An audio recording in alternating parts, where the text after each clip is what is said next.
Yung isa nating tatalakayin, itong si Kalilong. Si Kalilong nagmukhang hilong talilong. No, hilong talilong. At may nagpadala sa akin ng kopya. I think alam niyo na rin ito. Itong si hilong talilong Kalilong ay nahaharap sa isang reklamo. Mayroong isang reklamo na nakafile ngayon sa Office of the Ombudsman. Yung military and other law enforcement offices, yung Ombudsman MOLEO, M-O-L-E-O.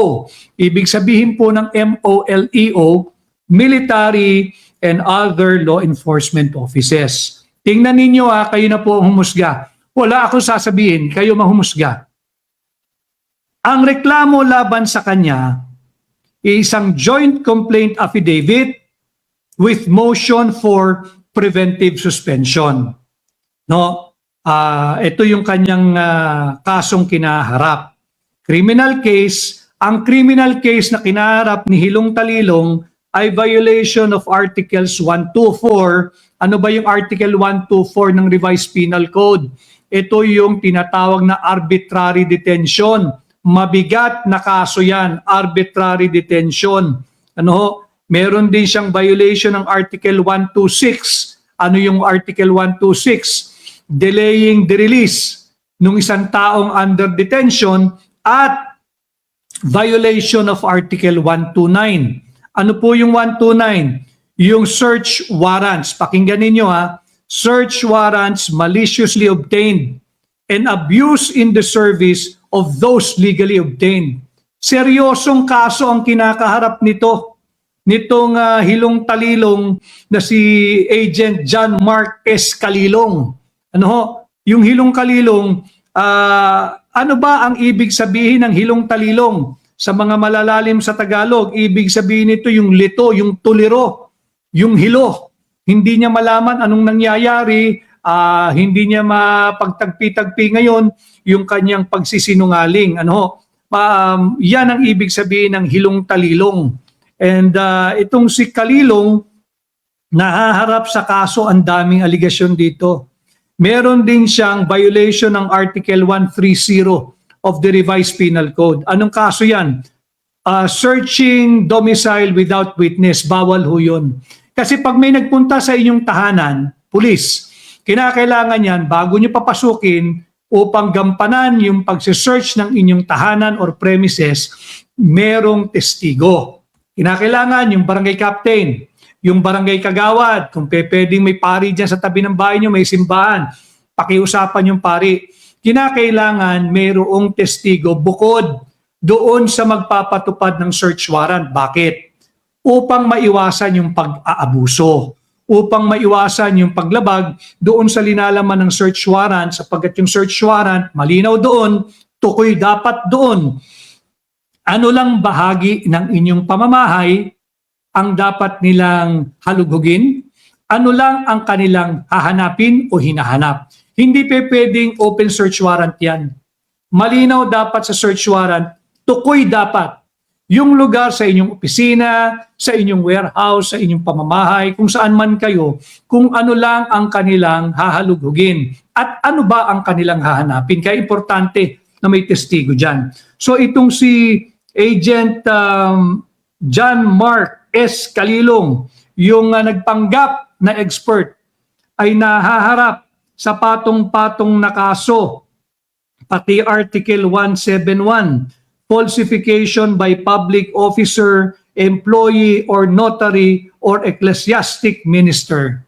Violation of Article 183, perjury. Ito mabigat. Violation of Article 294, paragraph 5, robbery, extortion, and Article 308, theft, pagnanakaw. Ito po'y lahat nasa ilalim ng ating Revised Penal Code at Section 4 of Republic Act number 7438. Para lang alam ninyo, yung pagkatao nitong nagpapanggap, nagkaroon ng 2 linggo. 2 linggo na seminar o 2 linggong pag-aaral. Baka nga hindi 8 hours a day yung 2 linggong yun .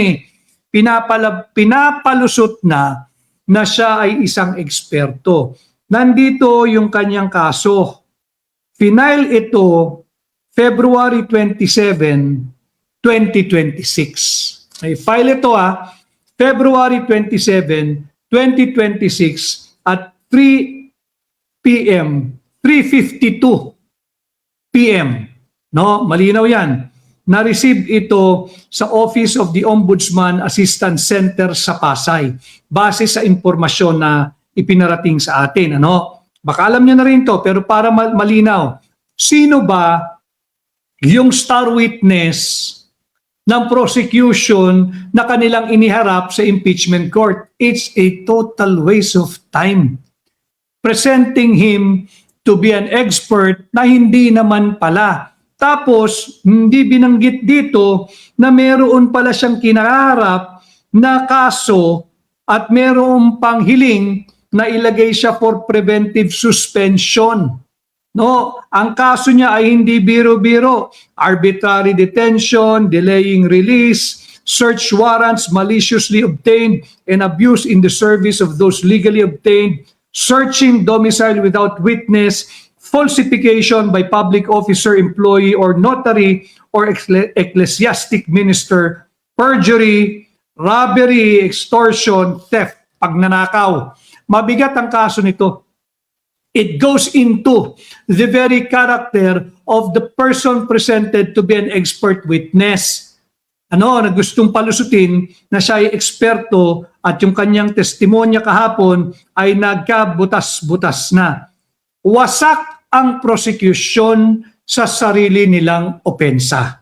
Yan ang naganap sa unang linggo ng pagdinig dito sa huwad na impeachment case laban kay Vice President Inday Sara Duterte. Malinaw dyan. No person shall be penalized, convicted, or be held liable on the basis of the guesses, speculation, or split, guesses at speculation ng mga tao na nagpapalaganap ng mga testimonyang wala namang basihan. Yan yung nasaksihan ng sambayan ng Pilipino. Incidentally, I would just like to show you itong si dating Supreme Court Justice Noel Tiham. Ito dapat yung mga ginagawang Presidential Legal Counsel. Hindi ng kasalukuyang Pangulo, hindi ni Bongbong Marcos, ayaw niya yung mga ganito eh. Yung mga tao magsasabi sa iyo ng totoo at hindi ito employment driven. Ito yung mga dapat ibinabalik at ginagawang aktibo muli sa pamahalaan.